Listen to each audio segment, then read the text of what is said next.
24 hours of nothing but net creates a lot of awareness and raises money for Special Olympics, but it brings our friends together another year to celebrate all the things that Special Olympics has accomplished in everyone's respective community, including the head coach at Clemson University, our friend Amanda Butler. Amanda, we love your energy, your personality, everything that you bring to this event. Thank you so much for joining us once again and for your support over the years.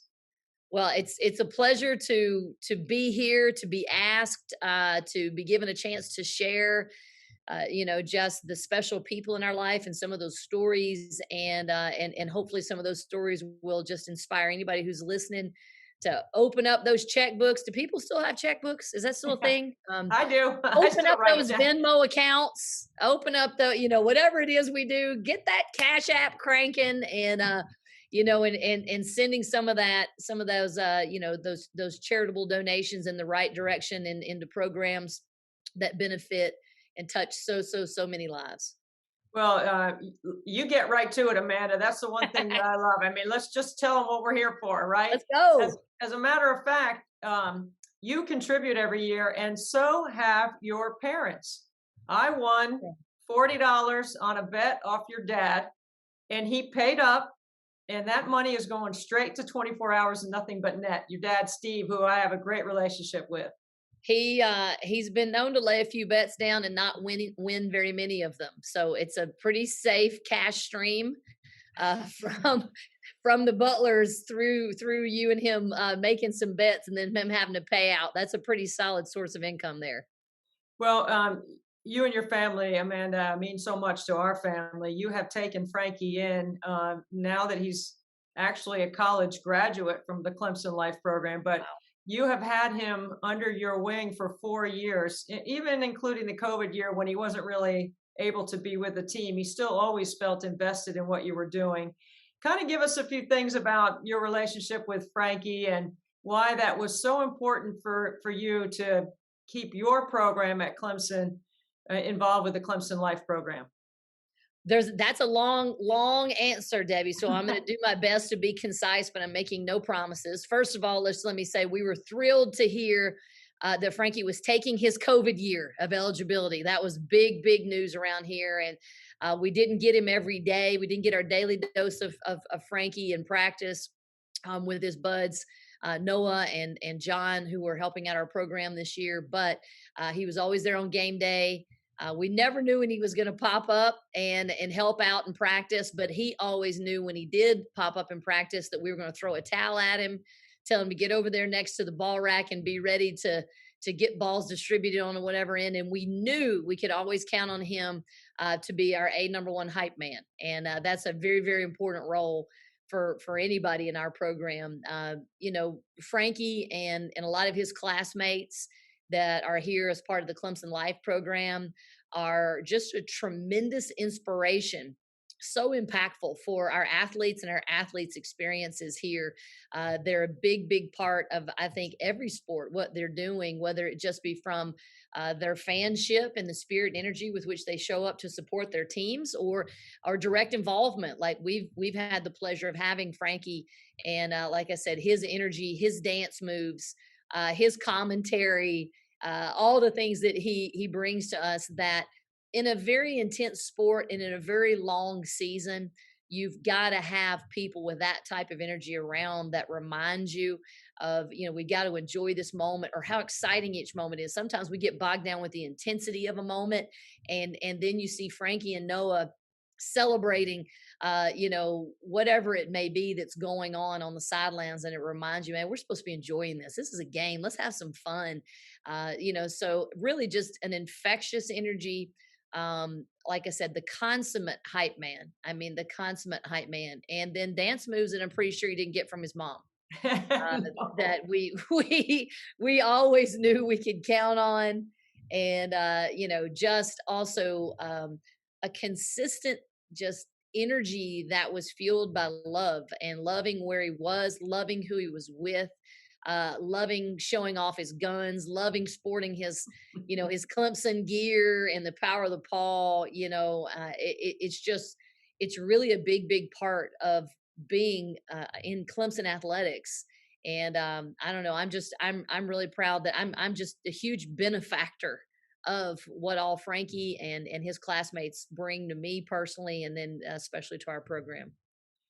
Well, when you say hype man, I think it manifests itself in a couple of ways.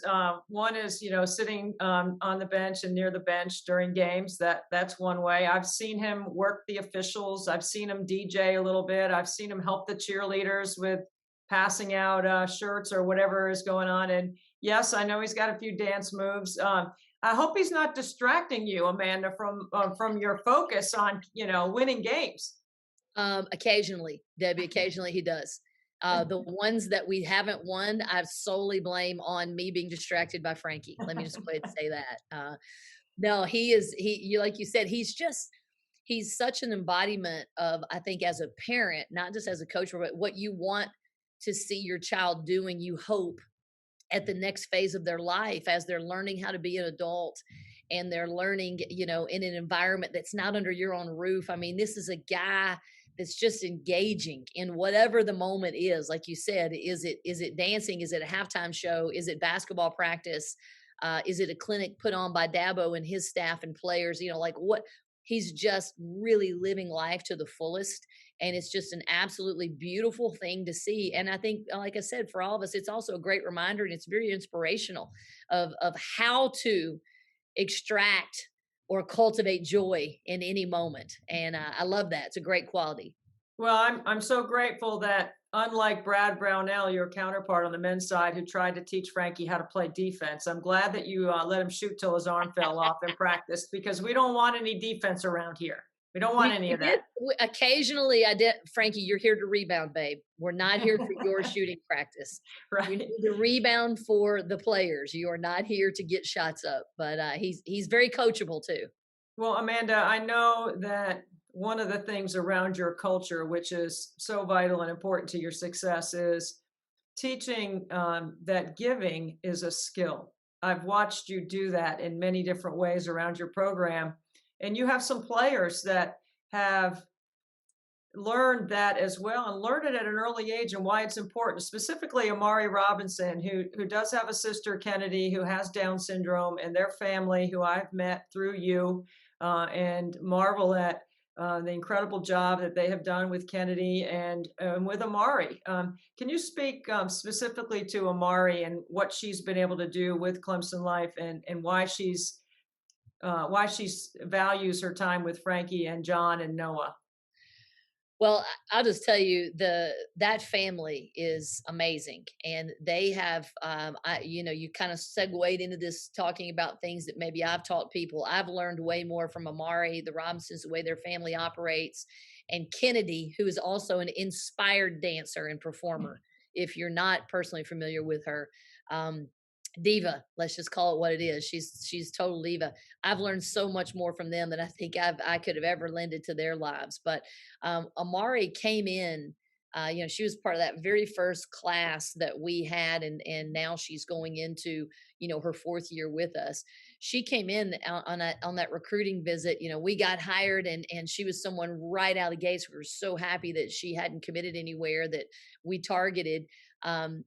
As a basketball player, knew she was a great human being, knew she came from a great family, had no idea how much clarity Mari had, even as a 16, 17-year-old, of what she wanted her life's mission to be beyond basketball and beyond, even outside of her family. Very clearly, special education, loved Clemson life, and the role that she could play in it, the ambassador that she could become for that program, and then also what she could learn through Clemson life in the ways that we're going to impact her professionally, whether that be in the classroom or some other organization where she was going to be serving, special needs populations with her specific academic training. So I've always admired the clarity that Mari had, and she has not deviated from that at all. She's going to be with us for 2 more years, is going to graduate for a master's in that program, and she will continue to go on changing the world for many, many, many people. Probably going to play some pro basketball too, because she's a pretty legit hooper. But Yeah. Her heart and her clarity of purpose and being driven by that purpose is something that I think is very admirable for someone at such a young age to embody. And I know that that's an extension of her parents. And one of the ideas that we do try to make give it its own life in our program. It's a question that we bring up a lot. It's on one of our locker room walls. What does love require of me? And I think that covers giving. I think that covers understanding and reaching out to serving people in your community, whatever that may mean. But Mari has a very specific heart for Clemson life.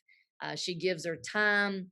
The students in that program love her, they know her, and I think it is a very symbiotic relationship that they're both helping each other grow. I'm just really proud that she's also a Clemson women's basketball representative. Love the way she lives her life.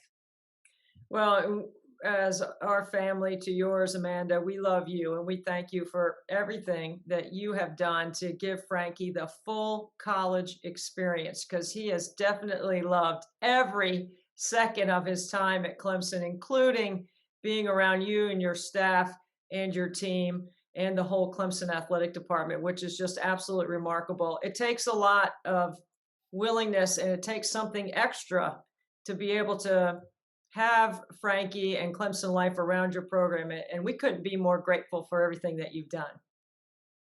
Well, I appreciate that, Debbie. We actually are having a team dinner, a celebration of our season, and more importantly, a celebration of the people that have contributed to this season. And I have a feeling that Frankie will find his way to the head table. He's definitely coming. We already have he's already RSVP'd. And so I just have a feeling that he's somehow going to find his way to the head table. And I think it's very appropriate that that's where he sits. Really appreciate you giving me the opportunity to share of a little bit of Frankie's journey that we've been able to be a part of, because he's on an amazing one. And one of the things we always end up talking about, I think, in our program is leadership. He's got tremendous leaders in his life, in his parents, in his brothers, just a tremendous group of people that have put him in position to succeed. And that is absolutely what I think we're all trying to do for the young people in our life, whether they are the ones that we call our own children or they're the lives of other people's children that we get the privilege of being a part of. But it's been a privilege to be part of Frankie's journey. I cannot wait to see what is next. And I absolutely will require that he comes back as often as possible to celebrate Team 48, Team 49, Team 50, whatever number of team we're on, and to be part of those women's lives as well. Well, he already knows how to sneak into Little John, so I don't think you'll have any trouble showing up at times when you're least expecting him. No doubt. No Yeah. doubt about it. Yeah, he's pretty dadgum special, but so are you, Debbie. Love what you're doing. Love the impact that you're making. Love the goals that were reached last year. And I hope we can blow that out of the water this year. Well, thank you so much, Amanda, for your support. Thank you for everything. And 24 hours of nothing but net wouldn't be the same without you. Thank you. Bye, Debbie.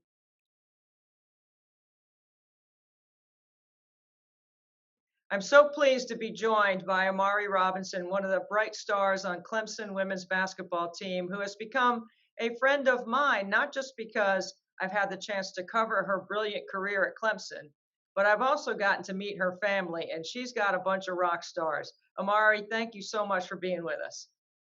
Thank you for having me, Debbie. Listen, Clemson is a special place. I've tried for many years to explain it.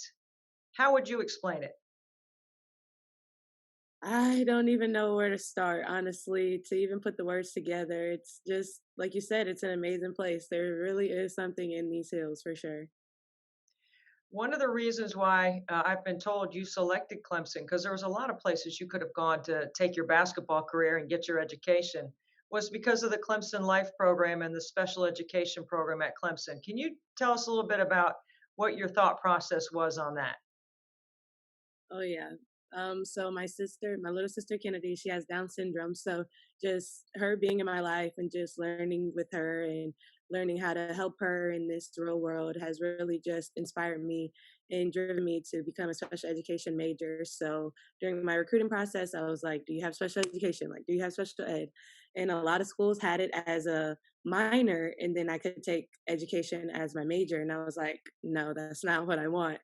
So I ended up getting in touch with Coach Butler and we talked about it. I came on campus, I heard about the Clemson Life program, and I was like, this is where I want to be.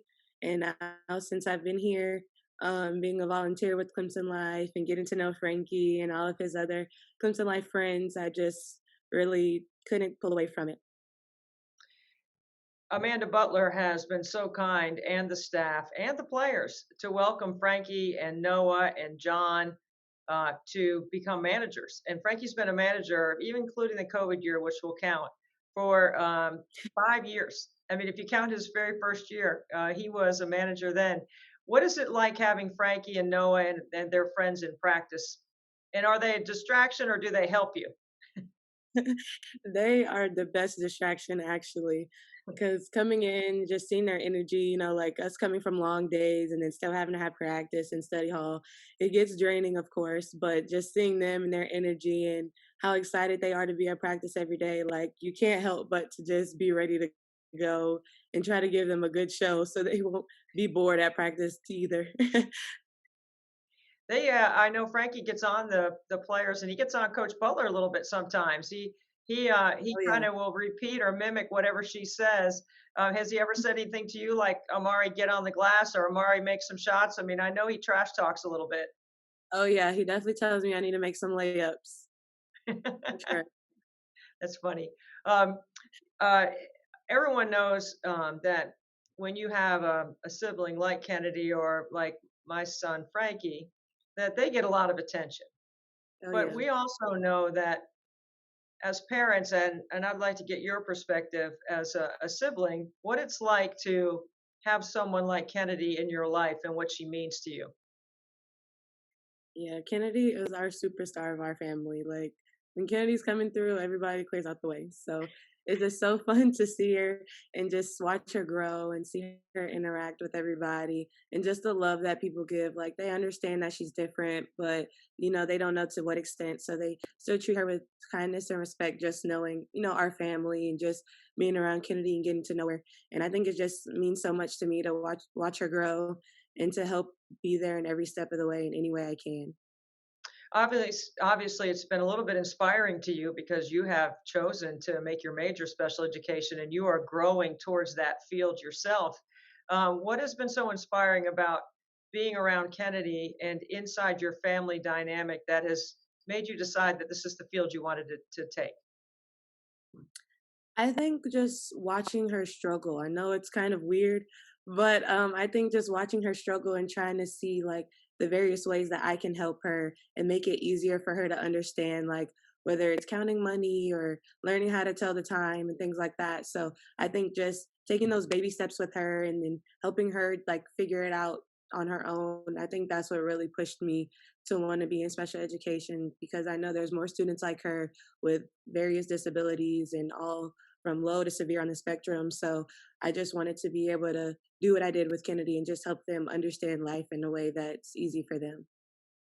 I have watched you for 3 years in a Clemson uniform, so I know how hard you work, what a game you have, how excited I am for your senior year to watch what you'll do this year coming up. But when I watch you play, I see some humble beginnings. I know your mom and dad were such superstars in college. Obviously, your mom's jersey's hanging in the rafters at Providence. That's got to be somewhat inspiring as well. When you look at what your mom and dad have done and what Kennedy has been able to provide for you, why do you think Special Olympics has been so important to your family? I think it's just that sports aspect of Special Olympics and just giving all students with disabilities a platform to be able to play a sport or to just be outside and get active. We participated with Special Olympics with Kennedy each and every year she was in high school and even in middle school. So I think we just continue to develop that love through our love of sport, and it's just been great. Amari, a lot of people are looking at college athletes these days and they're seeing entitlement. They're seeing people move around in the portal. They're seeing name, image, and likeness play such an important role in why people stay at a school or why they leave. Some people are motivated by money. What are you motivated by? I'm motivated by my education. It comes first and foremost. I'm not going to be anywhere without it. And at some point, that ball's going to stop bouncing. So I just want to make sure I have something I can fall back on and do something that I can do for the rest of my life and love as much as I do basketball. So I don't know how anybody can't listen to this and want to make a donation to Special Olympics and or support you and your Clemson family. One last thing I want to ask you is when you lace it up to go out on the floor and you get ready to play. I know a lot of athletes have different things they think about or visuals or inspiration. What's your inspiration to play?